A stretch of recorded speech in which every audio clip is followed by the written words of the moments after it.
You have carried the burdens of others for so long that you have begun to confuse them with your own. You have carried the burdens of others for so long that you have begun to confuse them with your own. And now, when you look inside, you no longer know where their pain ends and yours begins. There is something deeply disturbing about this feeling, as if you have become a house that everyone can enter, but you yourself have never been allowed to inhabit. You'd learned to feel everything around you as if it were the only way to stay alive, to be accepted, to not be abandoned. But what you called love, what you named sensitivity, may never have been a choice. Perhaps it was a survival strategy forged in silences you no longer even remember. The empath is not born solely out of pure vocation. They are often born out of necessity. Childhood, with its subtle cruelties and invisible wounds, shapes a certain soul that learns to survive by feeling.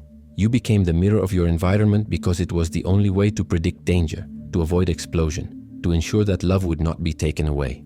And it worked. You survived, but at a cost that is only now beginning to be charged. You forgot that you also exist, that you also have needs, that you also bleed. And it is in this forgetfulness that the silent weight you carry resides.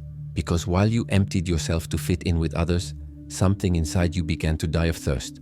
But you didn't notice, or you noticed and ignored it, because stopping carrying it seemed like betrayal. It seemed selfish. It seemed like the end of everything. Only now something has changed. The soul begins to resist. The body tires. And you find yourself faced with a choice you never imagined you would have to make. Because there is a breaking point in the life of every empath. A moment when compassion ceases to be a virtue and becomes a prison. When feeling for others ceases to be a gift and becomes a drain. You wake up one day and realize that you are exhausted in a way that sleep cannot solve. That there is a void inside you that no amount of gratitude from others can fill. And you ask yourself for the first time with brutal honesty, what is left of me when I stop carrying? The answer scares you. Because maybe there is nothing left. Maybe you have become just a function, a role, a utility. And the idea of existing without being necessary seems as impossible as breathing underwater. But it is precisely there, in that silent terror, that something ancient inside you begins to awaken. Something that had been dormant since you learned as a child that your existence had a price, to be useful to others, even if it meant ceasing to be real to yourself. And that is the loneliest journey there is. Because no one applauds when you choose to stop saving. No one understands when you decide that you need to exist before you can love. The world has taught you that giving yourself is noble, that sacrificing yourself is sacred. But no one told you that there is a huge difference between love and self-annihilation. There comes a moment in the life of those who have always carried others when the mirror shatters. Not spectacularly, not with a crash, but with a weariness so deep that it seems to come from somewhere before the body. That's when you wake up and realize you don't feel anything anymore. Or worse, you feel everything, but nothing is yours. The emotions that pass through you are other people's storms, pains that you have absorbed as if they were your responsibility, guilt that you never committed but carry as if you had signed a contract in blood. And maybe you did sign it, not with words but with gestures, with silences, with the way you learned as a child that your existence depended on being useful, to anticipate your mother's sadness before she exploded, to calm your father's anger before it turned against you, to be the emotional thermometer of the house, the safe haven, the child who can't cry because someone has to be strong. You didn't consciously choose this, but the psyche, in its cruel wisdom, chose for you. It turned you into an emotional radar because it was the only way to navigate an environment that was never safe. Carl Jung would say that the empath is not simply a personality type. It is an archetypal wound made flesh. It is the echo of an ancient story in which you learned that peace would only come if you absorbed the storms of others. And you absorbed them. You became the continent of emotions that no one else wanted to feel. The repository of the shadows that those around you didn't have the courage to look at. But here's the truth that no one told you. You weren't born for this. You were trained for it. And the difference is enormous. Because when you understand that your compassion was forged in fear, fear of abandonment, fear of rejection, fear of not being loved, everything changes. You begin to see that what you called empathy may have always been a silent pact with the shadows of those who raised you. A non-verbal agreement. I will carry your pain if you don't leave me. And they accepted. Of course they accepted. Who would refuse such a devoted emotional slave? But the psyche does not forget. It waits. It silently prepares you for the moment when it will no longer be possible to continue. And that moment comes when the body begins to speak the language that the mind refused to hear. Exhaustion that doesn't go away with sleep. Pains that have no diagnosis.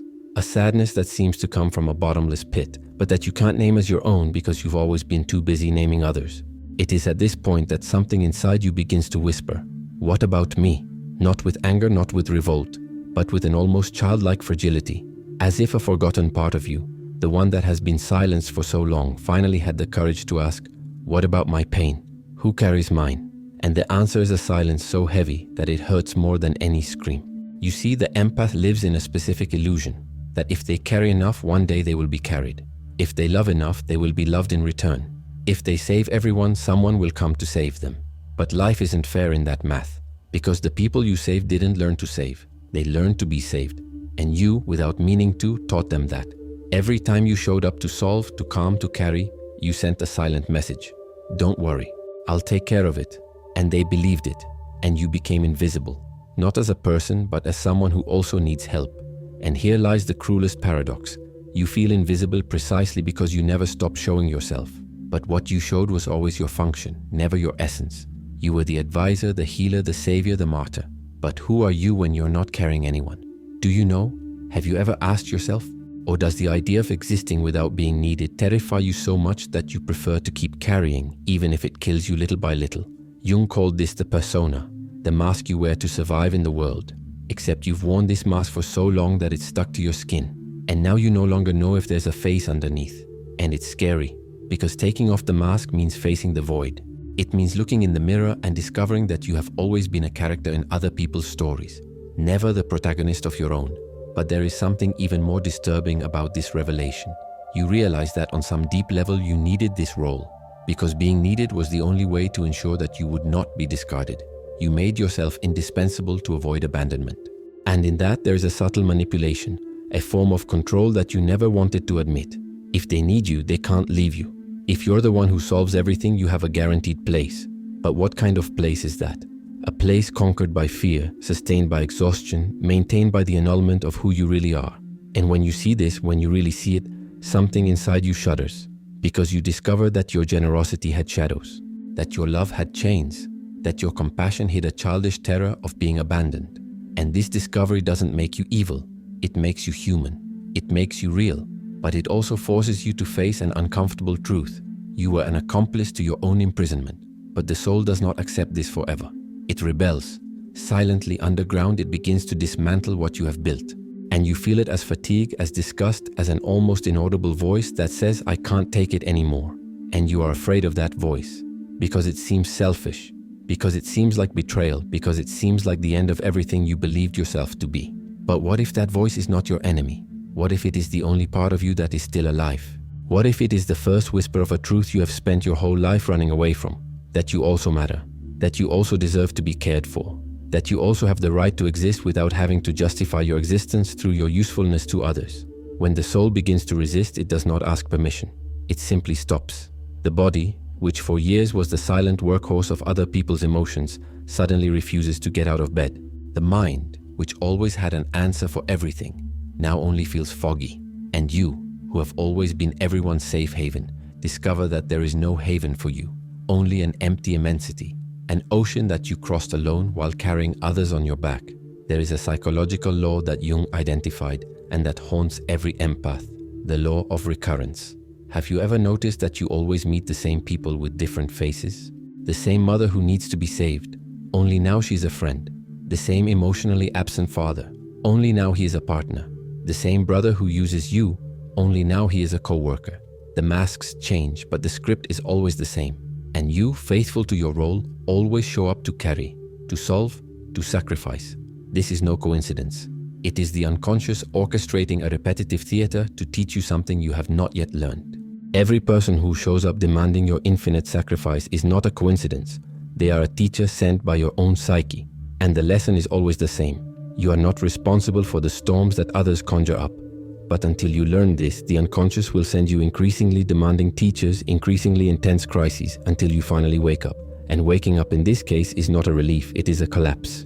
Because waking up means seeing that you were complicit in your own enslavement, that you said yes when you should have said no, that you carried what was not yours because you were afraid of what would happen if you stopped.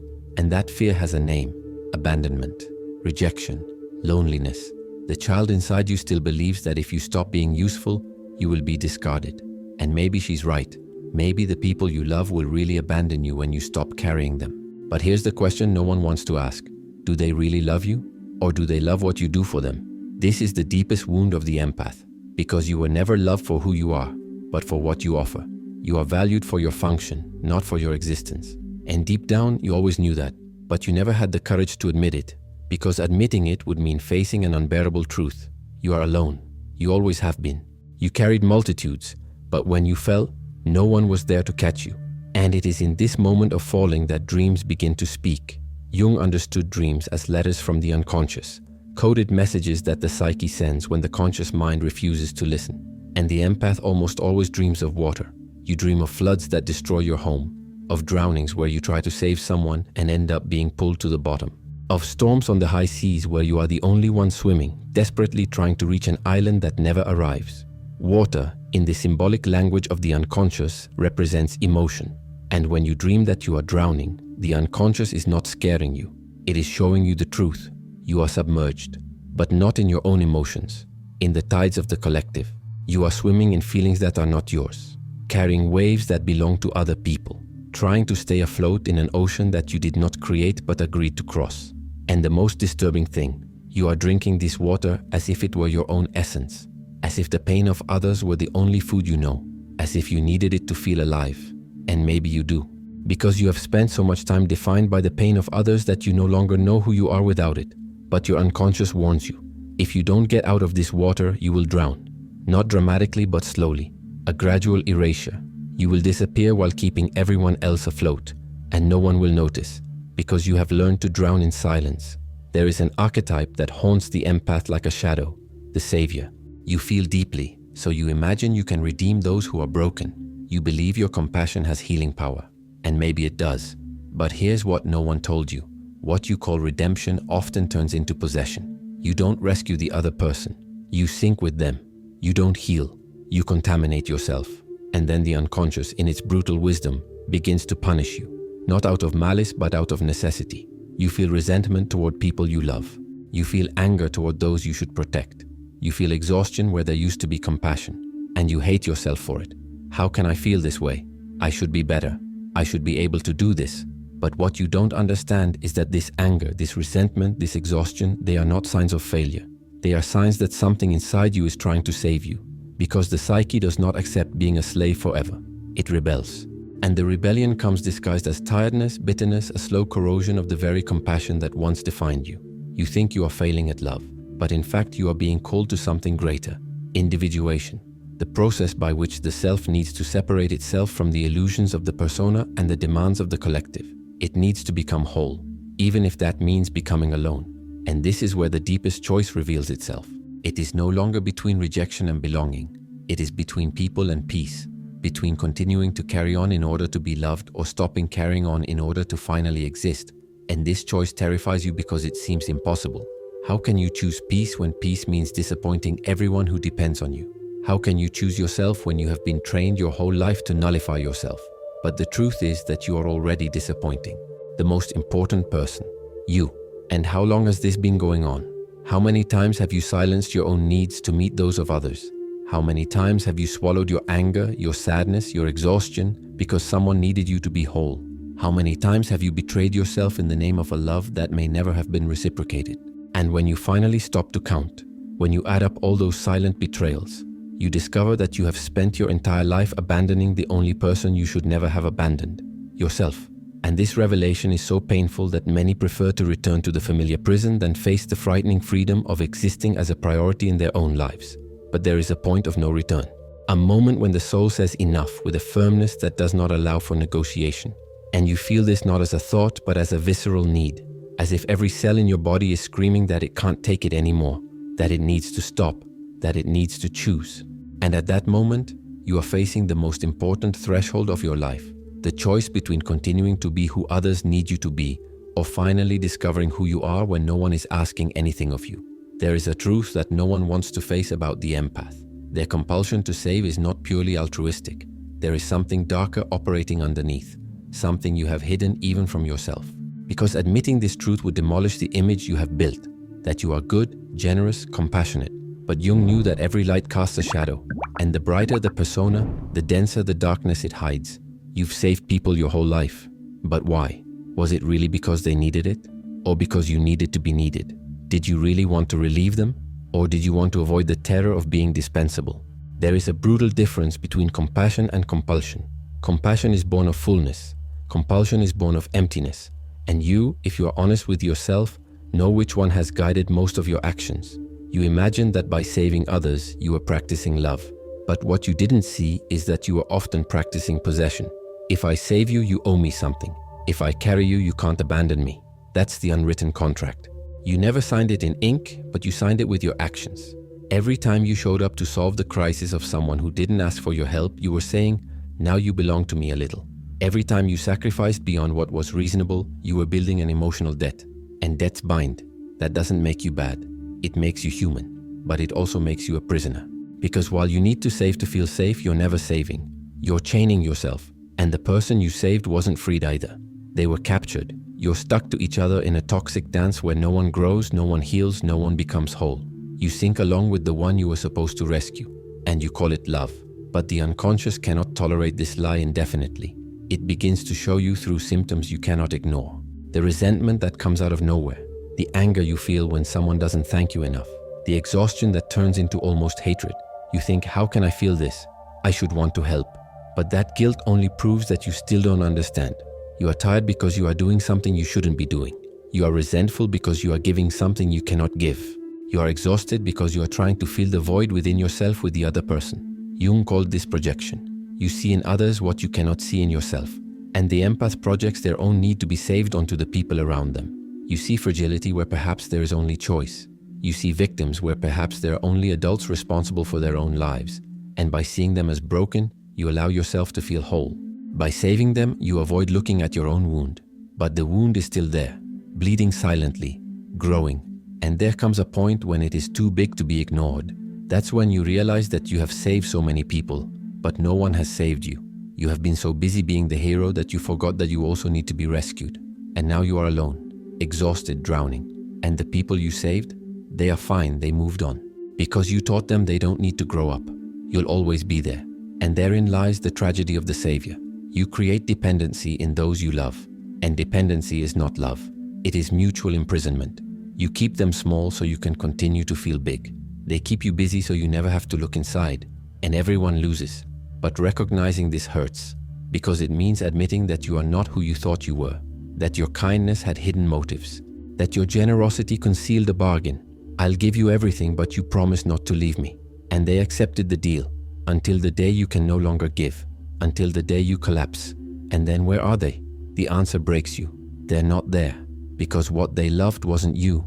It was what you did. And when you stop doing it, you discover that there was never any love there.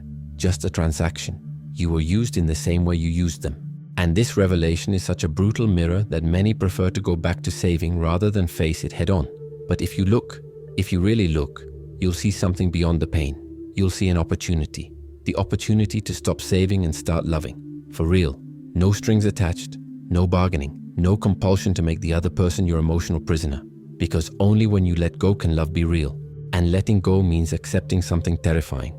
The people you love may sink. And it's not your responsibility to stop them. They have their own storms to weather, their own shadows to face. And by trying to save them, you're not being kind. You're robbing them of the chance to become strong. You're infantilizing them. You're imprisoning them. And that, as much as it hurts to admit, is not love. It's control disguised as compassion. Jung said that individuation requires you to let the other be. That you accept that each soul has its own path, its own descent into hell, its own climb toward the light. And you can't make that journey for anyone else. Trying is arrogance. It's the illusion that you are more powerful than you are. That you can redeem what is not yours to redeem. And when you finally let go, when you finally allow others to carry their own weight, something miraculous happens. You discover that you don't have to be the savior to have value. That you can exist without being necessary. That you can love without dissolving. And that discovery is the beginning of freedom. But freedom is scary. Because freedom means loneliness, at least in the beginning. It means you will have to face the emptiness you have always avoided by filling it with the crises of others. You will have to look in the mirror and see not the hero, but the frightened child who has always been there, begging to be seen, to be loved, to be enough just as they are. And it is in this encounter with yourself that true transformation begins. Because you discover that the person who most needed to be saved was always you, and that no one can do that for you. not your parents, not your friends, not your partners. Only you can go down to where the wounded child is waiting and say, I see you, I hear you, and I will no longer abandon you to save others. This is the promise that changes everything. Not the promise you make to others, but the one you make to yourself. And keeping it requires courage. It requires you to disappoint people. It requires you to be called selfish. It requires you to face the judgment of those who benefited from your self-destruction. But it also requires something even more difficult, that you forgive yourself for taking so long to wake up.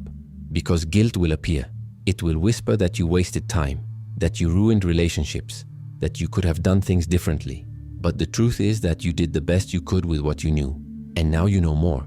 And with that knowledge comes the responsibility to act differently, to choose differently, to love differently. And loving differently means loving with limits. It means saying no without guilt. It means letting others feel the consequences of their choices. It means stopping carrying what isn't yours. And that, for someone who has spent their entire life being defined by their ability to carry, seems like the death of everything you are. But it's not death, it's birth. When you finally choose to stop saving, the world doesn't applaud. It crucifies you, because you are breaking the contract.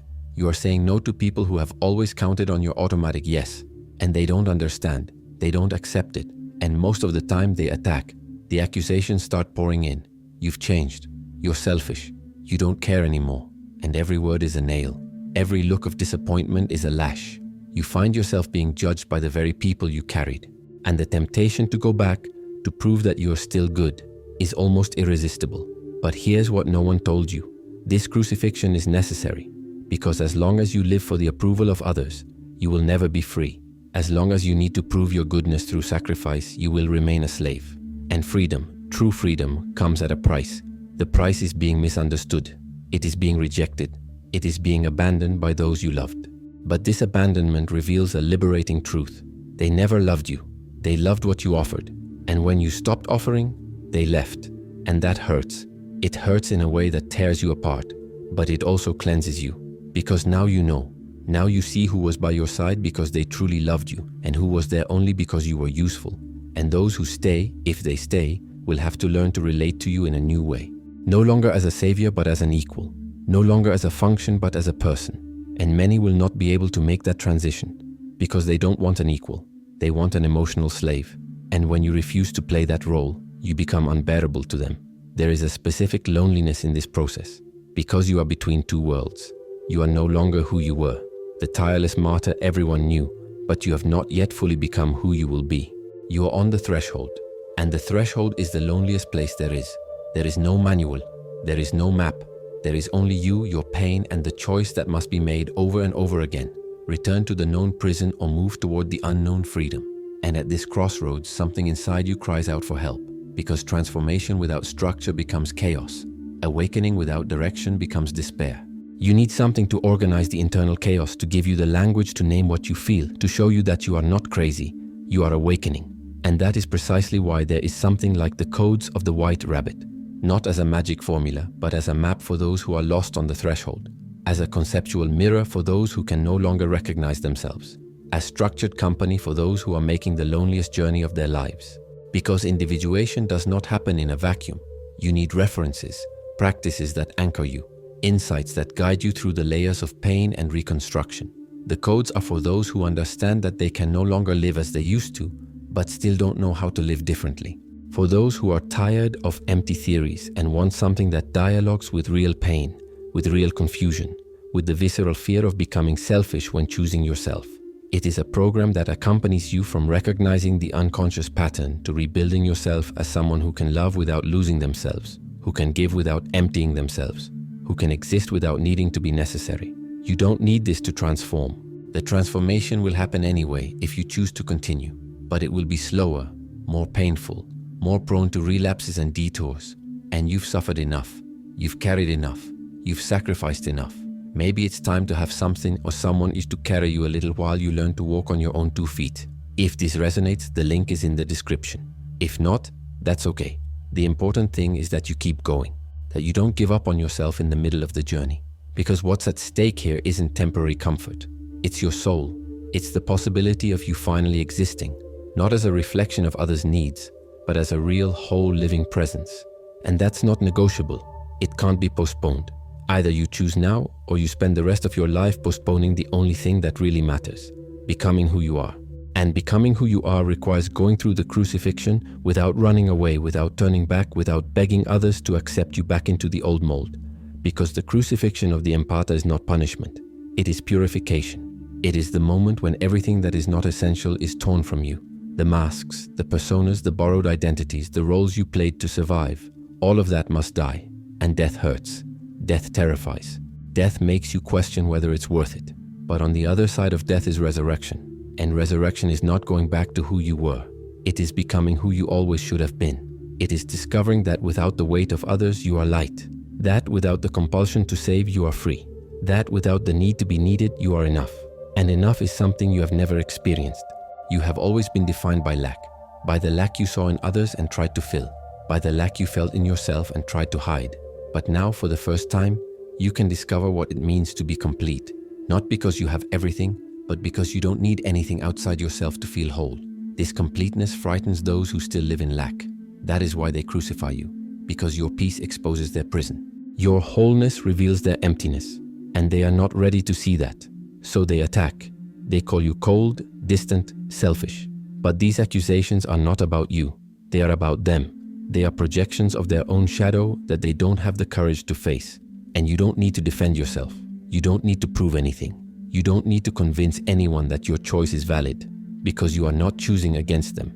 You are choosing in favor of yourself. And that is the difference they will never understand as long as they are trapped in the same dynamic you are abandoning.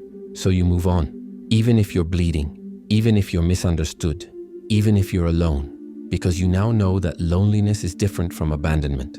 Loneliness can be sacred. It can be the space where you finally find yourself. It can be the silence where your own voice, muffled for so long by the noise of others, can finally be heard. And when you hear that voice, when you really hear it, you discover that it is not harsh, it is not cruel, it is not selfish. It is only true. And the truth is that you matter, that your peace matters, that your life can no longer be lived for the comfort of others. And that truth, as simple as it may seem, is revolutionary. There is a dream that many empaths have, albeit in different variations. In the dream, you are carrying something heavy. A backpack, a basket, rocks on your back, and each rock has a face. Your mother, your father, your partner, your children, your friends.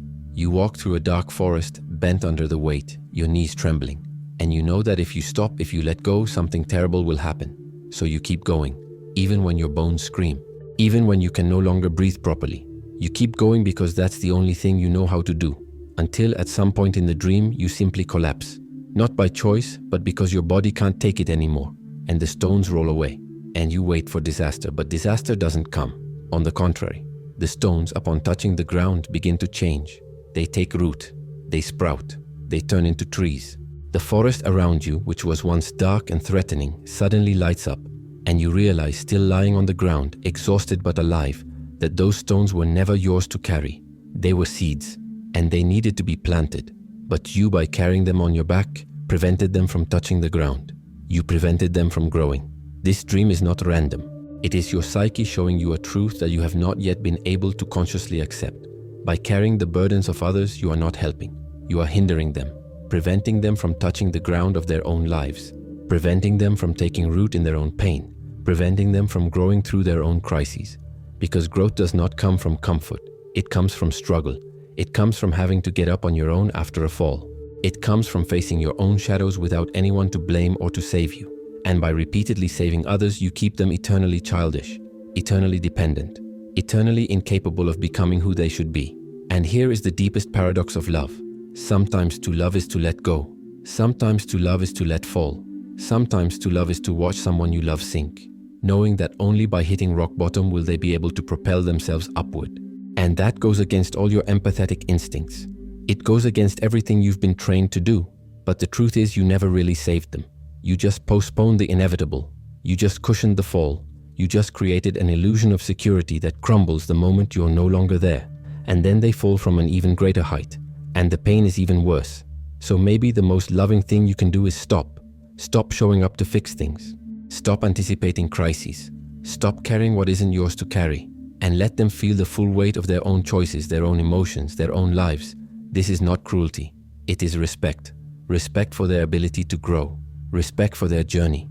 Respect for the fact that they are adults responsible for themselves, not children who need you to survive. What if they sink? What if they break? Maybe that's exactly what needs to happen for them to finally wake up. Jung said that the self is only born through crisis, that individuation requires descent, not ascent, that you need to touch your own hell before you can rise as a whole person.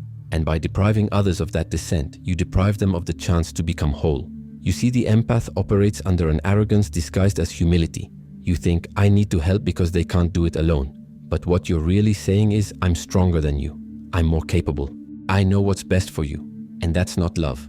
It's condescension. It's the belief that you are superior, even if you never consciously admit it.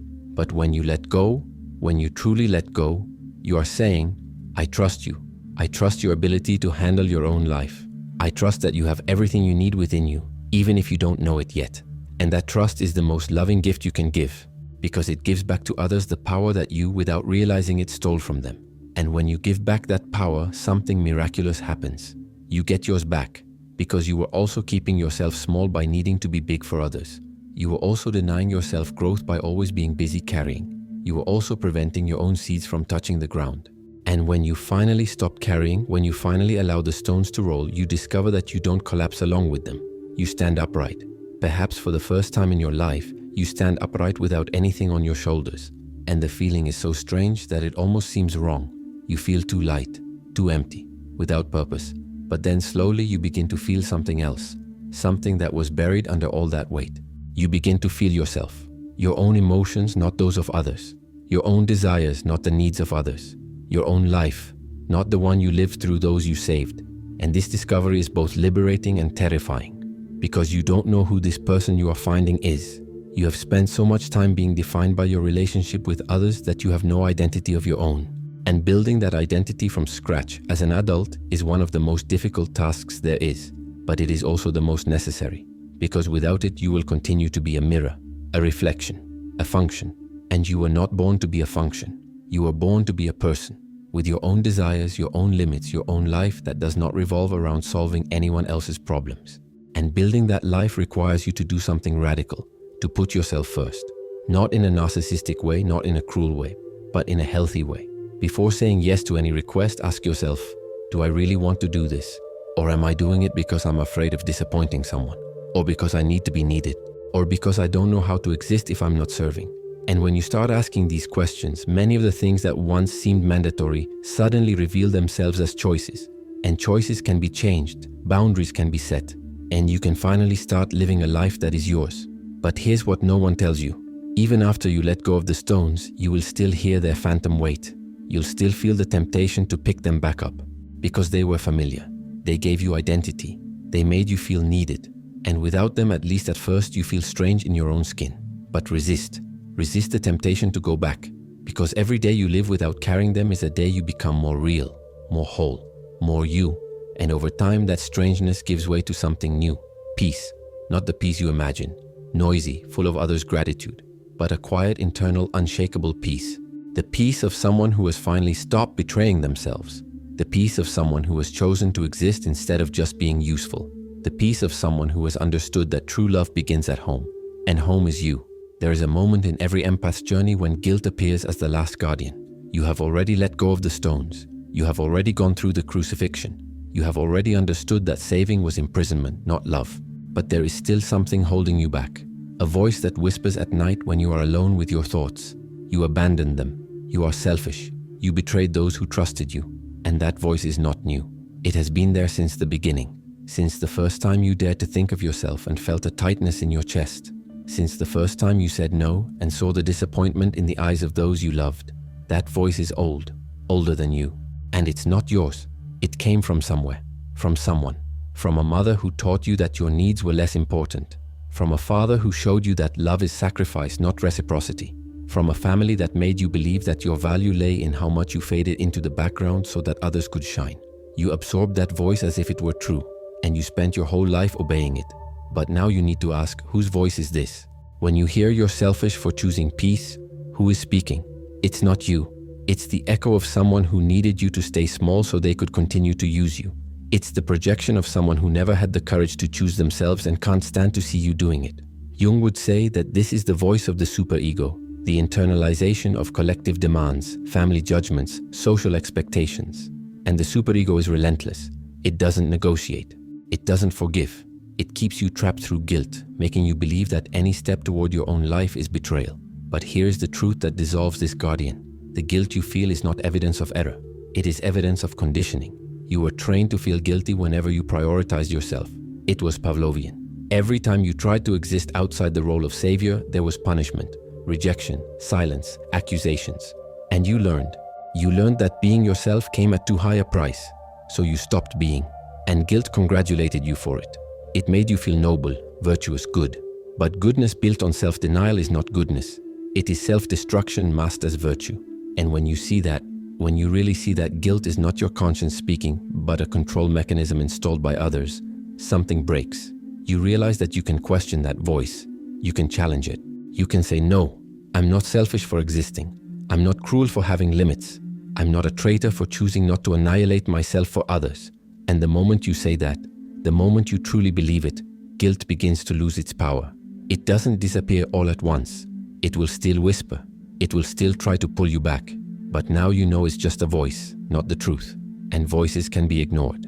There is a simple but revolutionary practice that Jung suggested. Dialogue with guilt. When it appears, don't run away. Don't try to drown it out with distractions or rationalizations.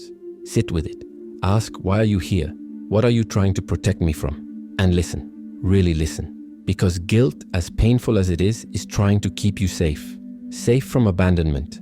Safe from rejection. Safe from loneliness. But the security that guilt offers is a prison. It is the security of the slave who does not have to make decisions because his owner decides for him. It is the security of the child who never grows up because growing up means taking responsibility for one's own life. And you no longer need that security. You need freedom. And freedom means facing the second guardian, the fear of loneliness. Because you know deep down that by choosing peace you may lose people. And maybe you will. Maybe your family won't understand. Maybe your friends will drift away. Maybe your partner won't be able to relate to this new version of you who is no longer available to carry everything. And that fear is real. It's not paranoia. It's a real possibility. But here's the question that changes everything. Which is worse?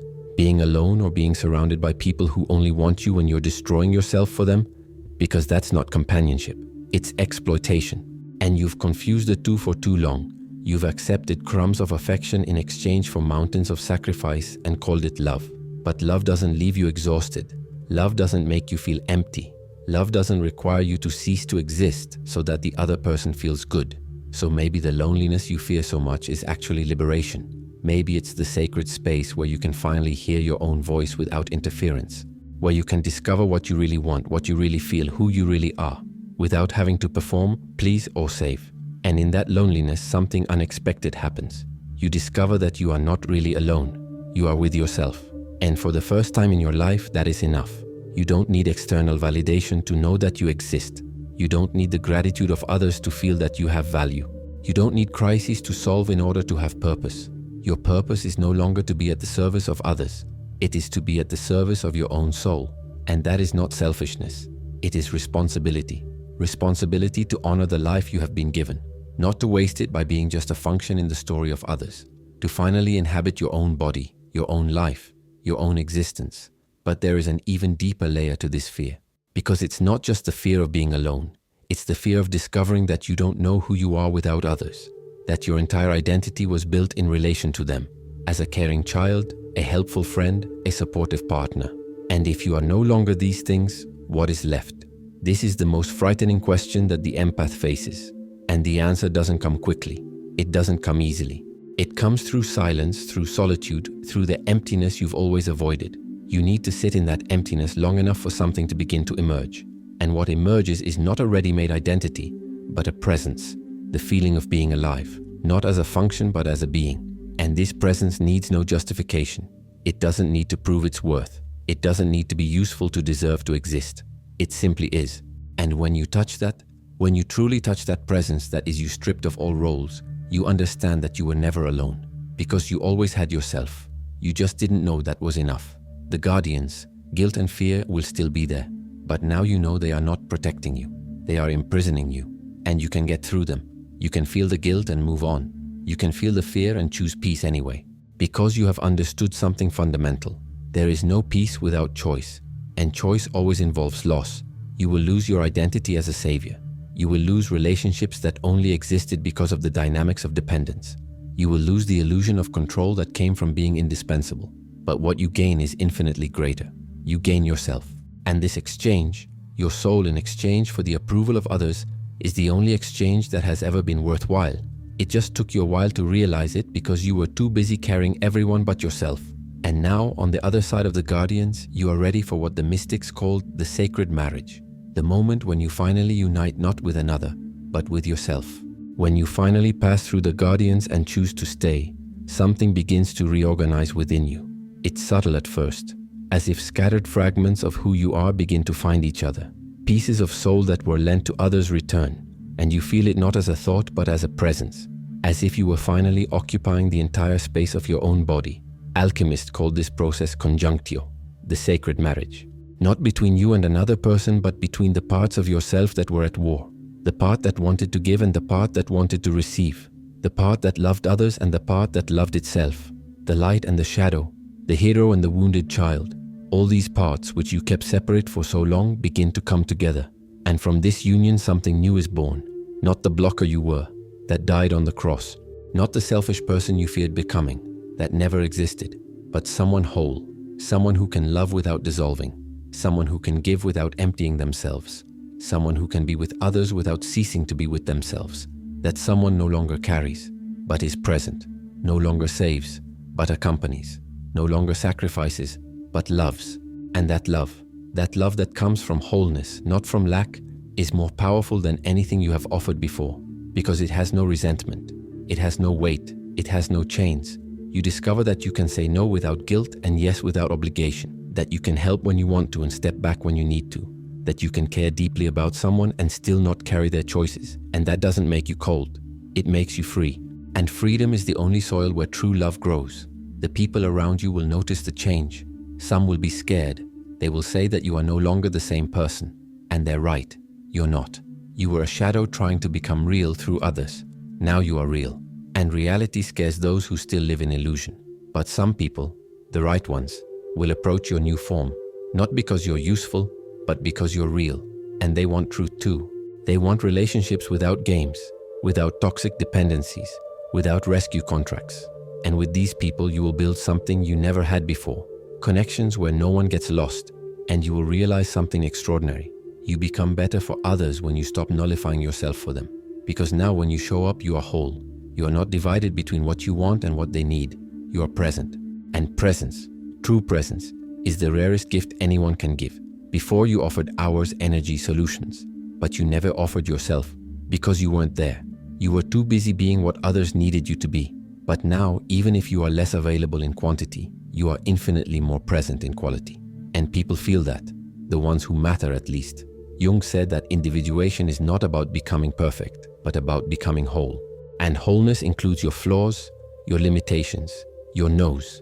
It includes the days when you have nothing to give. It includes the moments when you need to retreat. It includes the truth that you can't save anyone, not even yourself. You can only choose repeatedly to live authentically. And living authentically means accepting that you will disappoint people, that you will be misunderstood, that there will be those who hate you for your peace. But it also means that you will attract those who recognize in you something they also long for, the courage to exist without apology. And you will look back on the whole journey and understand why you had to go through it all. The empath's wound was no accident. It was an initiation. It was your soul's way of forcing you to wake up. Because while you were comfortable in the Savior's prison, there was no reason to leave. Only when the pain became unbearable did you have the courage to look at the bars and realize that the key had always been in your hand. And now you are on the other side, not completely healed. Healing is a process, not a destination, but transformed, conscious, able to choose. And choice in the end is the only real freedom that exists. So choose peace, not once but every day. Choose when guilt whispers. Choose when fear threatens. Choose when someone comes to ask you to go back to being who you were. Choose until it ceases to be an effort and becomes second nature. Until you look in the mirror and finally recognize the person you've always been waiting to be born. That person doesn't need to save anyone, because they understand that every soul has its own journey, that every person has their own lessons to learn, that growth doesn't come from being carried, but from learning to walk. And by letting go of others, you free them as much as you free yourself.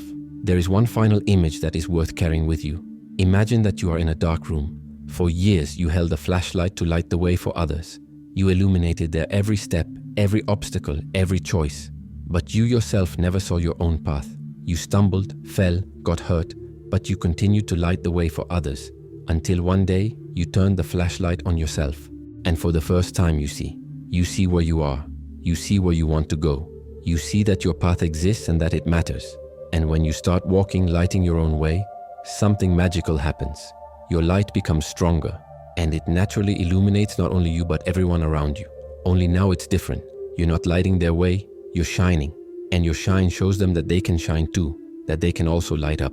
That they too can stop depending on the light of others and turn on their own. This is the legacy of the transformed empath. No longer the savior who carries, but the presence that inspires.